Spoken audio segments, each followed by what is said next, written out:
All right, the first case we're going to hear is Powell versus Palisades Acquisition, and Mr. Brower, we'll hear from you.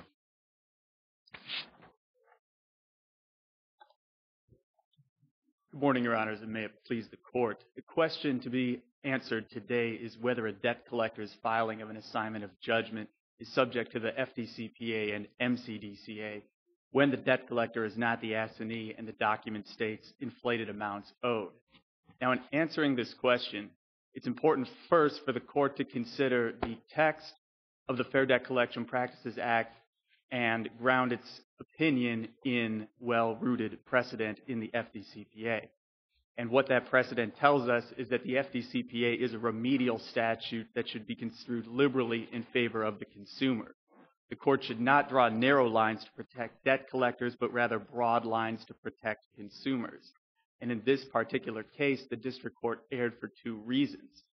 The first being that an assignment of judgment filed in a District Court debt collection post-judgment enforcement procedure is a communication, or is not a communication, but rather only needs to be an attempt to collect a debt or in connection with an attempt to collect a debt.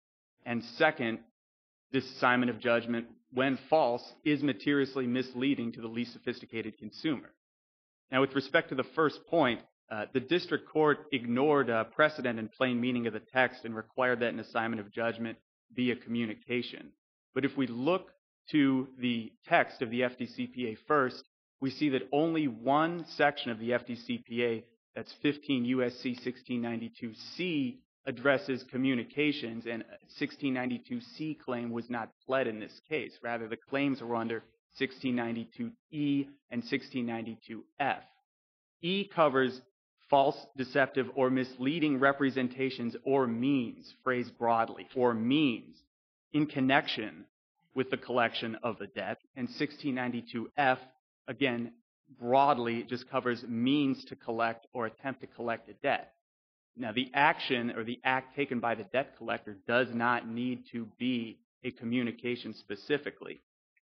And generally, starting with the Supreme Court's opinion in Heinz versus Jenkins, debt collection litigation proceedings have been held to be actionable under the FDCPA as being actions in connection with the attempt to collect a debt. Cited numerous cases in their briefs, starting from the filing of the complaint, affidavits filed with the complaint, and motions, interrogatories, motions for summary judgment. All of these litigation steps have been held to be actionable under the FDCPA. Now, when it comes to an assignment of judgment, the only difference here is that an assignment of judgment is a post-judgment enforcement pleading, so to speak. And under the Maryland rules, under Maryland Rule 3-624, when an assignment is filed, the judgment may thereafter be enforced in the name of the assignee to the extent of the assigned interest. Now, what this means is that if a judgment is assigned, the new assignee, before they are allowed to use post-judgment enforcement mechanisms sanctioned by the court to collect, must first file this document, assignment of judgment, to alert both the consumer and the court that this new debt collector is the new assignee. Consequently, an assignment of judgment is a necessary step. It is a necessary procedure for a new debt collector to attempt to collect the debt through post-judgment enforcement mechanisms such as, for example... If we agree with you, and you make some good points, there was an affirmative defense asserted in this case under 1692K for unintentional error. And the district court characterized it as that, although it really didn't address it. Should there still be the possibility of developing that aspect of the case if we agree with you? In other words, doesn't K say if the error is unintentional, it's a mistake, that's a defense? I disagree with Your Honor's interpretation of K. K is a bona fide error defense, and courts have generally stated that the Well, I'm not saying it applies, but I'm saying it was raised, it was presented as an affirmative defense, and the court discussed it briefly, maybe even in a footnote, but the case says a debt collector may not be held liable in any action brought on this subject if the debt collector shows by preponderance of evidence that the violation was not intentional and resulted from a bona fide error, notwithstanding the maintenance procedures, et cetera.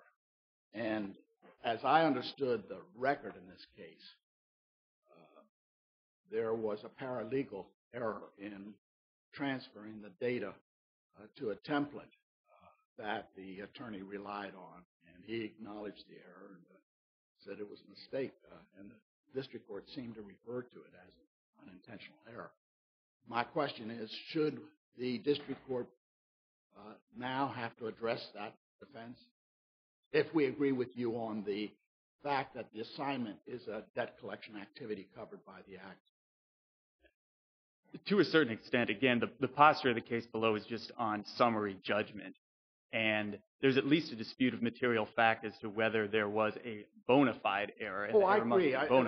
And your point is, I gather, you would like to be able to address whether it's bona fide and develop that further. Yes, Your Honor. Yeah. Correct. And in this case, it's at least a dispute of material fact as to whether it was bona fide or not, although the paralegal acknowledged there was an error.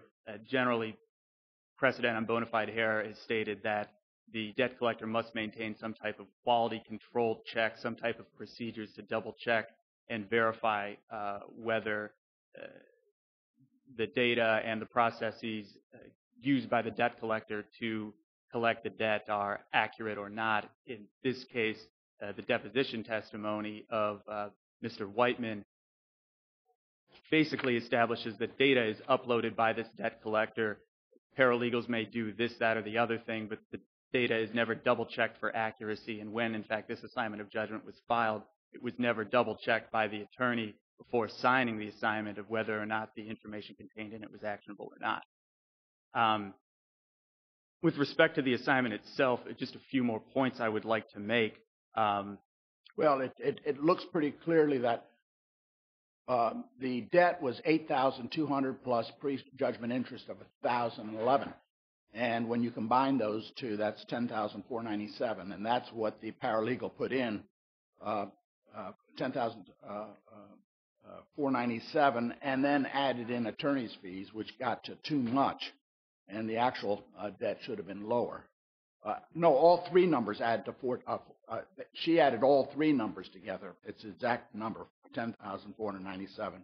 And then added on the attorney's fees in addition to that. Correct. What ended up appearing on the assignment of the document was a slightly inflated amount, effectively double-dipped on the attorney's fees. All the amounts were combined to about $10,000, and then another $1,000 in attorney's fees was added on for a total of $11,000, when in fact the assignment should have only stated $10,000. And this, in fact, is a material misrepresentation under the FDCPA. First, under the FDCPA, the least sophisticated consumer test is purely objective. It does not inject subjective elements. With respect to materiality, the assignment must only mislead the least sophisticated consumer into believing something is true, or perhaps to influence the consumer to take immediate action to correct the misstatement. Under this circuit's decision in the National Financial Services case, a least sophisticated consumer, and the FDCPA protects the gullible consumer as well as the shrewd. And a gullible consumer is one who, when you tell them something, they would say, yes, that's true.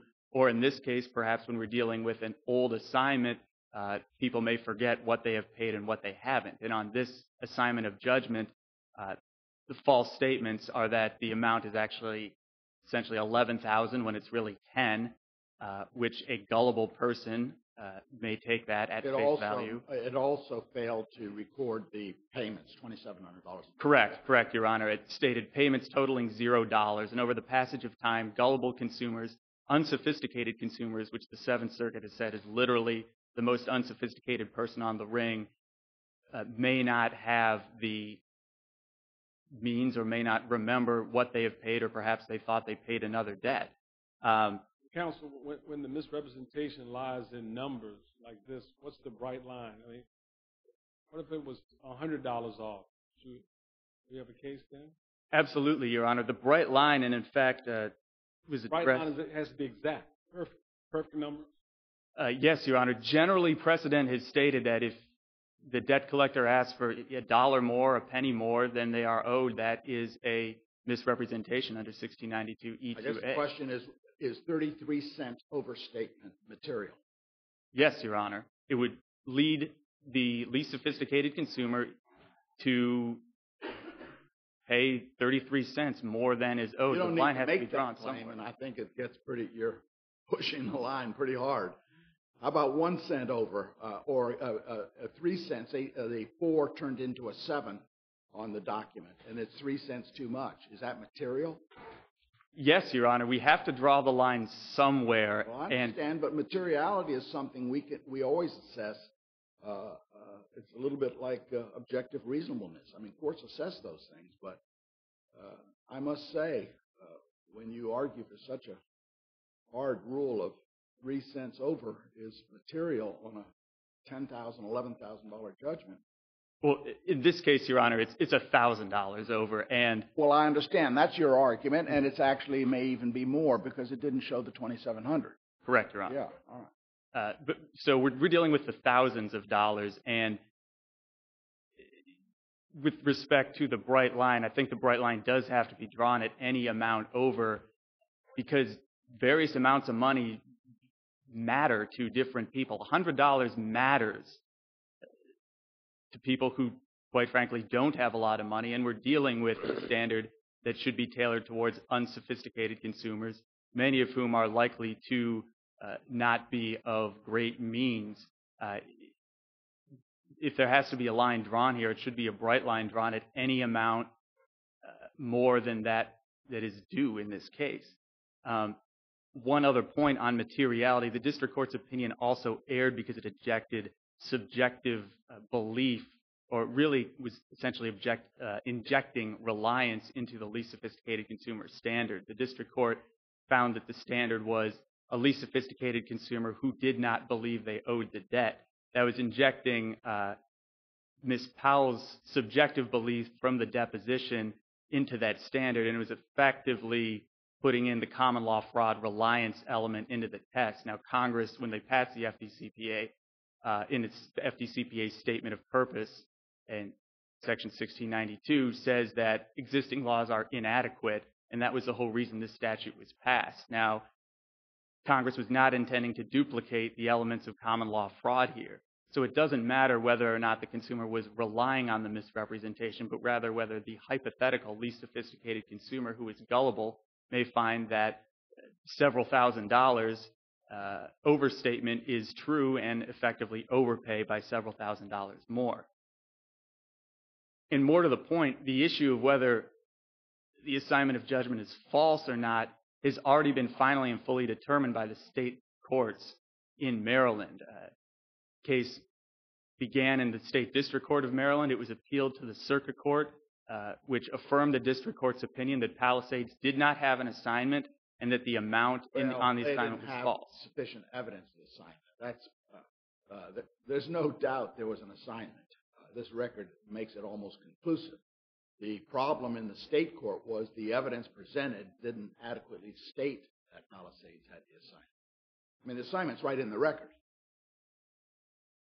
Well, Your Honor, I don't think they can relitigate that issue and come forward with better evidence in federal court once they are sued to say, oh, look, no, we really had the evidence. They had their opportunity when that issue was presented in state court. That wasn't being tried then, and she won that case, and she got her debt wiped out and as a course of it. But what the court concluded was the evidence was insufficient to show the assignment, and therefore Palisades lost. But to come back in federal court and argue there was no assignment when the record has a copy of the assignment, and no one's alleged that it's fraudulent on its face, the execution of the assignment, I don't think it goes very far. Your Honor, the judgment itself in the record has an X struck through it, and it's vacated. She doesn't owe money to anyone. And with respect to Can I ask you about that? How did the remedy for any defect in the assignment become to strike the judgment? Well, the district court considered that, Your Honor, and the district court... Can you just explain very briefly how you get from a bad assignment of a judgment to the whole judgment's no good? Well, the district court found that Palisades didn't have evidence, considered, well, then who would be able to enforce the judgment? But that wasn't before the district court, was it? Shouldn't have been. Well, I understand you went in on a motion for fraud, irregularity, etc. But you weren't really attacking the judgment. You were attacking the assignment of the judgment. It's just a curiosity. That's all. My time is up, Your Honor. May I answer briefly, or? Why don't you hold it until rebuttal? Thank you, Your Honor. Thanks. All right, Ms. Bellis.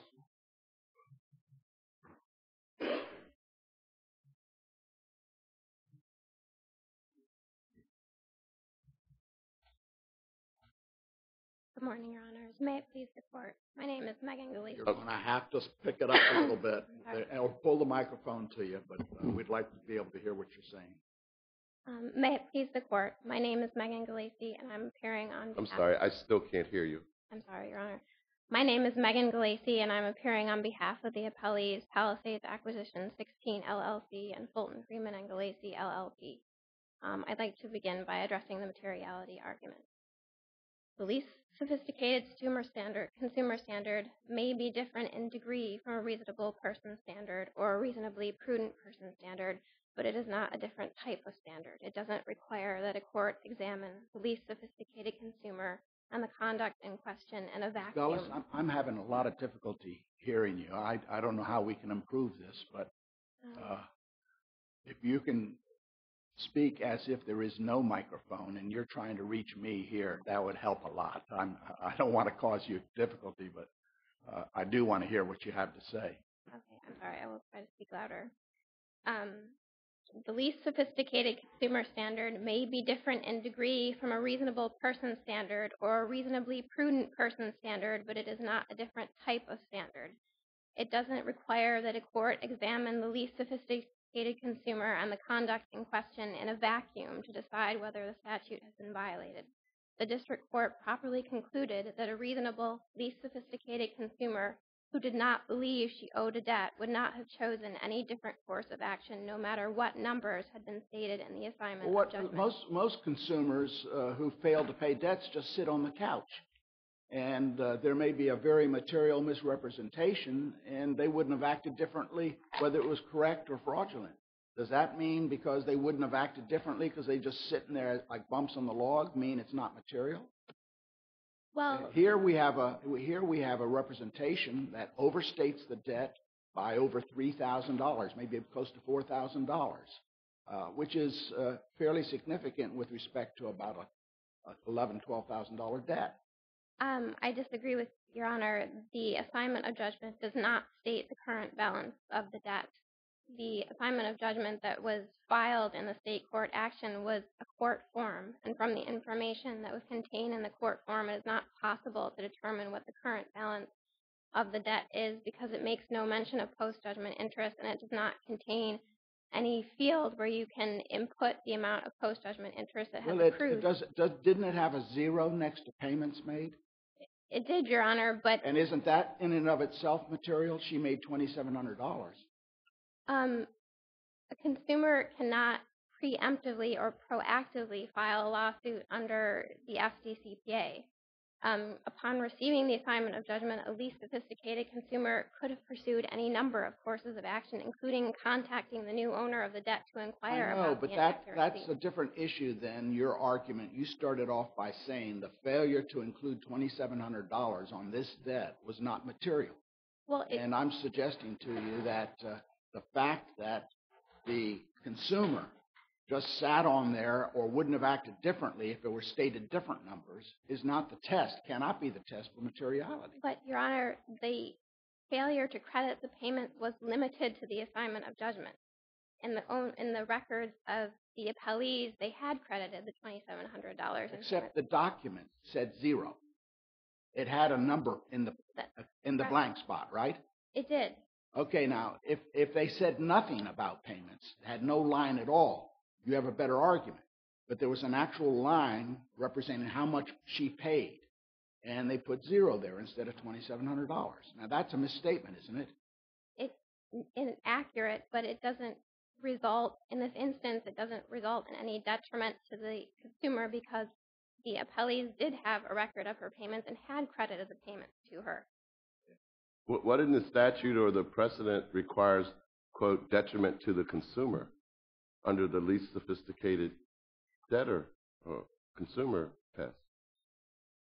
Well, my point is that Ms. Powell jumped the gun in filing the lawsuit.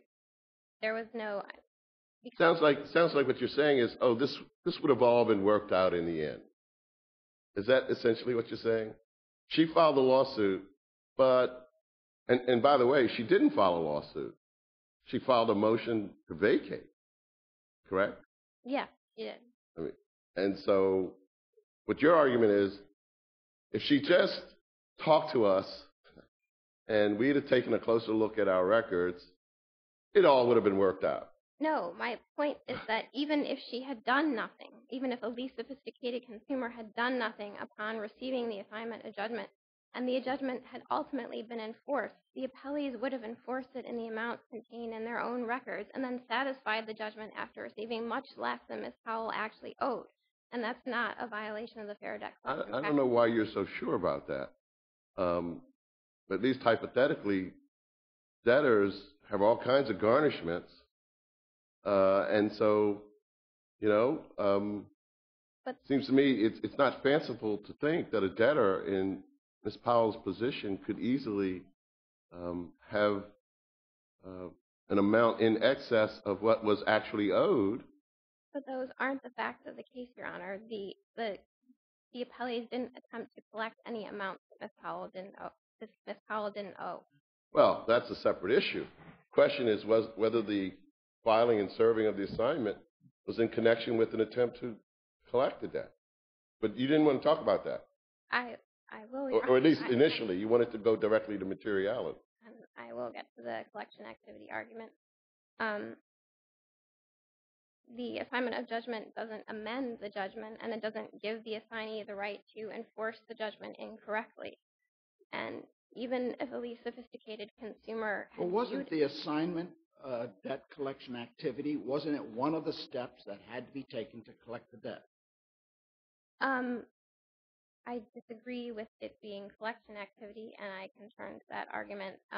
Why do you think they filed the assignment? Well,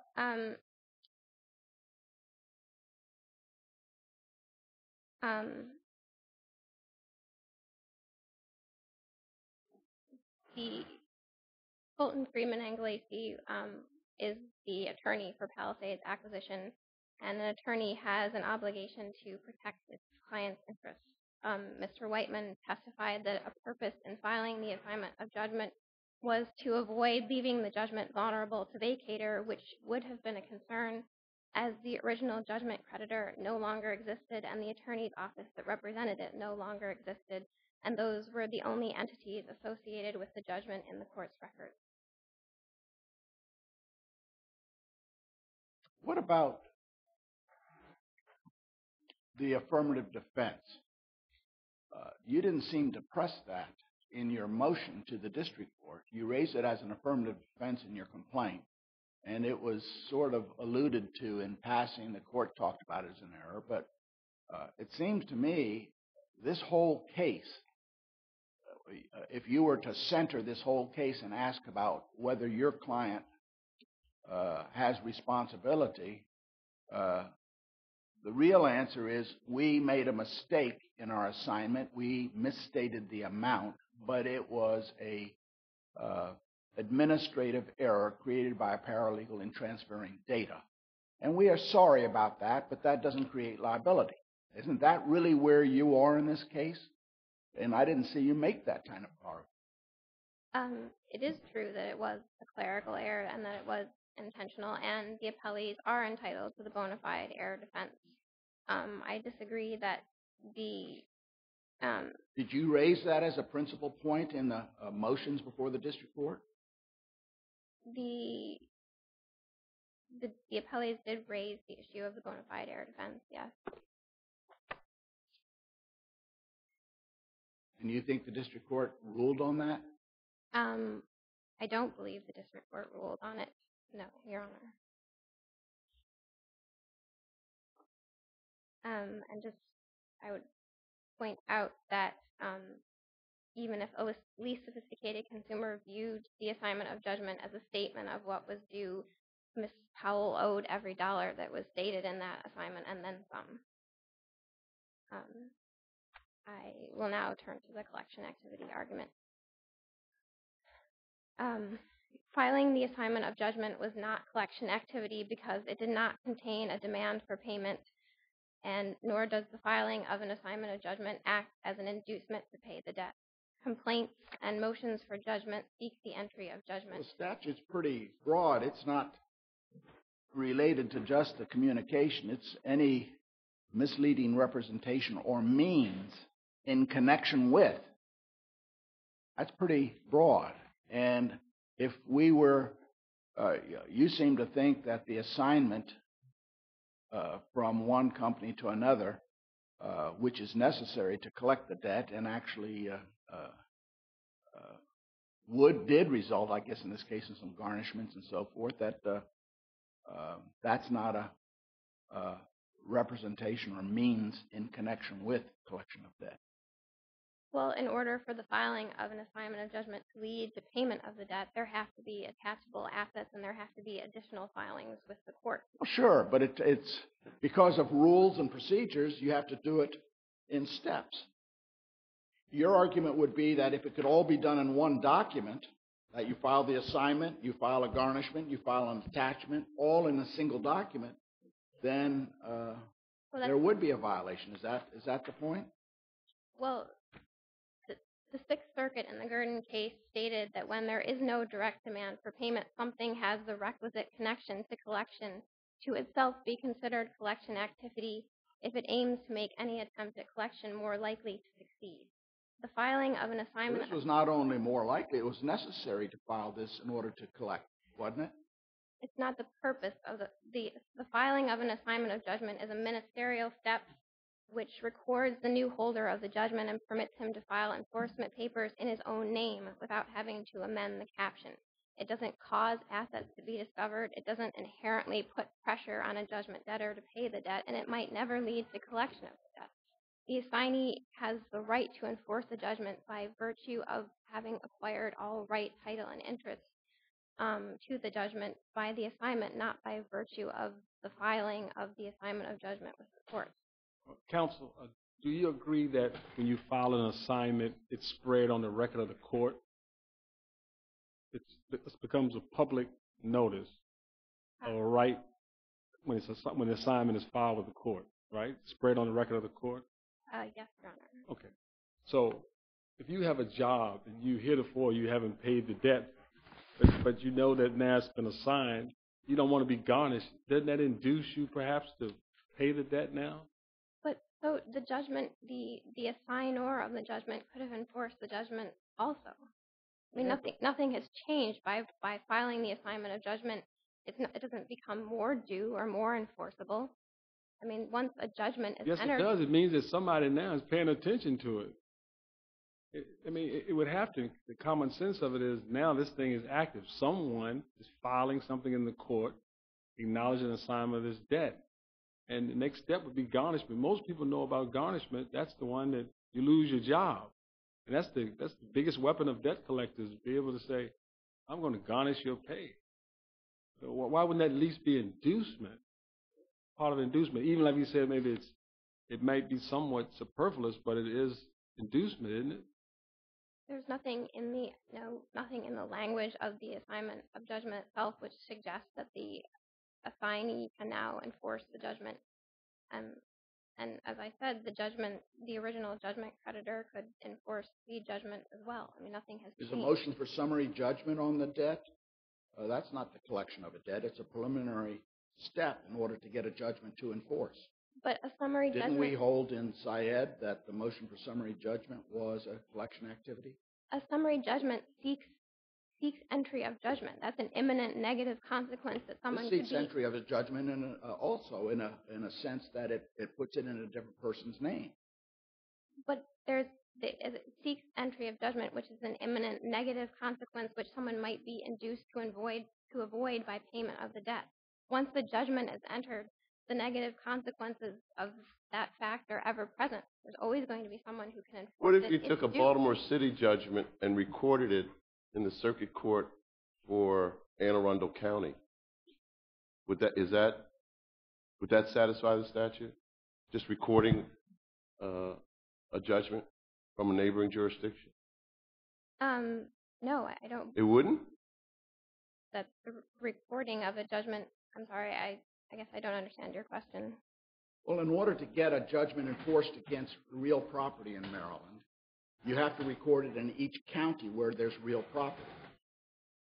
So Judge Davis's question is, if the judgment is entered in Baltimore City and the person's land, has some land down on the beach in Anne Arundel County, and they go and file the judgment in the circuit court for Anne Arundel County, it now becomes a lien against that property. And his question is that a debt collection activity to record the judgment in Anne Arundel County? I don't know, Your Honor. I'm not here to answer Well, under that. the principle you're advocating, would it be? It sounds to me like if you're being consistent, you would have to argue it's not. And you would also have to argue that even a motion for summary judgment to reduce the debt to judgment is not, because it's not the collection of the debt. It's the preliminary step of getting the judgment before enforcement. Well, as I said, as the Sixth Circuit said, in order for something to be in connection with the collection of a debt, it has to make an attempt to collect the debt more likely to succeed. Well, don't you think getting the assignment in the right person, filing their assignment in the name of the right person who owns the thing, is necessary to collect the debt? It may be a step towards collection, but it doesn't make collection more likely to succeed. It's necessary. Not only more likely, it's essential. But it doesn't increase. I mean, you can file an assignment of judgment and never get paid. I mean, summary judgment, you can get a judgment and never get paid. Or recording the judgment, a Baltimore City judgment in Anne Arundel County, you'll never get paid. But that establishes that the judgment is due. There's nothing inherent about an assignment of judgment that puts pressure on a judgment debtor to pay the debt. She was sent a copy, wasn't she? She was, yeah.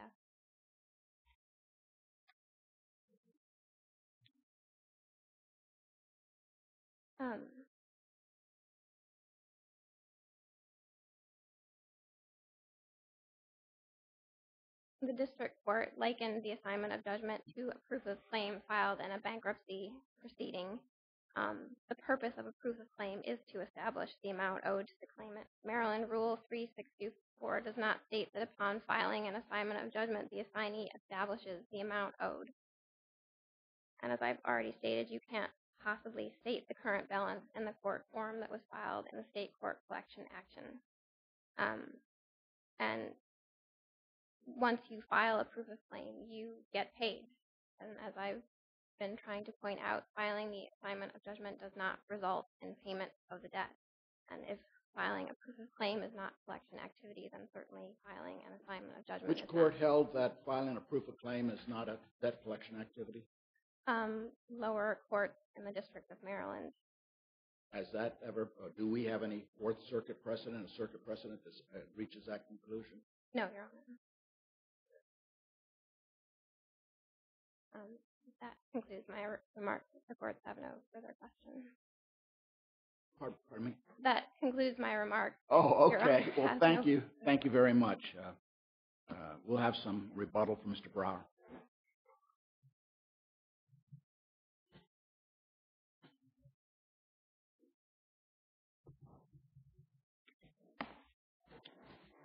Thank you, Your Honor. I actually wanted to begin clearing up the bona fide error issue. On the court's opinion at JA 606 footnote 12, the court did note that although the defendants argue that they are entitled to a bona fide error defense, that affirmative defense does not apply to errors of law because the defendants made an error. That's very peculiar to me. I can't see how it was an error of law when the paralegal mistransposed the wrong number into the template.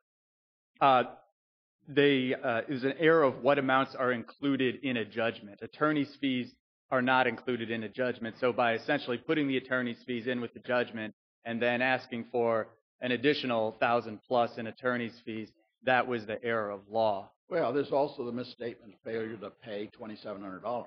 Correct, Your Honor. And at the end of the day, what we're dealing with here as far as... But I can't see how those are errors of law when somebody transposes. The error was created by a paralegal's filling out a template that was used by the attorney in the collection effort. And under the bona fide error standard, the error, it's not just a mistake, but it must be bona fide. They must have procedures in place to double check what paralegals are doing and make sure that they're doing it accurately or anyone else. It would be a weird rule of law that called an arithmetic error an error of law. Perhaps, Your Honor, but the bigger point is that the error must be bona fide, and when there are no quality control procedure checks on what paralegals are doing, or there's no checking of the integrity of the data in a debt collector's system when the attorney is just simply signing a standard form pleading that's put in front of them that data are put into, when the Maryland rules require that an attorney sign a pleading, having reviewed it and knowing that there's good cause to file it, there's no bona fide error. If we disagree with the district court's apparent belief that the bona fide error defense is not available here because it was an error of law, then we should probably say that if we send the case back. Because otherwise, if you agree, I think you agree with Judge Niemeyer that if it's not an error of law, then it's available to the defendants when this case goes forward before a jury. But if I understand your argument now, you're saying the district court has taken that issue out of the case. The district court did take the issue out of the case, but my only argument is that there's still a dispute of material fact, that this court should not overturn the district court and then find that a bona fide error exists. No, I understand that. But you understand my point is... Yes, Your Honor. If, as you say, the district court has taken it out of the case, maybe if we send it back, we should put it back in the case, if we are convinced it's not an error of law. If Your Honors are convinced it's not an error of law, then you are correct, Your Honor. Counsel, the judgment didn't reflect any payments, did it? Could you repeat the question, Your Honor? The judgment did not reflect any reductions for payments.